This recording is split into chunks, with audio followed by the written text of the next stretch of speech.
अस्सलाम वालेकुम नाजरीन, आप देख रहे हैं सरेआम सिक्योरिटी न्यूज़। मैं हूं आपकी मेज़बान आमना मलिक। एक अहम खबर शामिल करते हैं दीना से।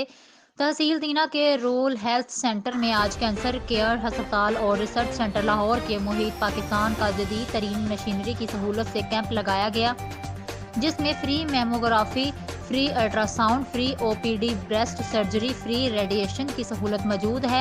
MPA समरीना जावेद और जिले सदर PTI चौधरी ज़ाहद अख्तर की खसूसी कावशों से कैंप लगाया गया। ये कैंप एक दिन दीना में और एक दिन जेहलम में लगाया जाएगा। 40 साल से ज़ायद खवातीन अपना फ्री चेकअप करवा सकती हैं। कैंसर केयर अस्पताल से अब सैकड़ों मरीजों का रोजाना फ्री इलाज किया जाएगा, जिसमें रूरल हेल्थ सेंटर डॉक्टरों की मुकम्मल टीम ने PTI चौधरी ज़ाहद अख्तर और MPA समरीना को मुकम्मल कैंप के मुतालिक आगाह किया।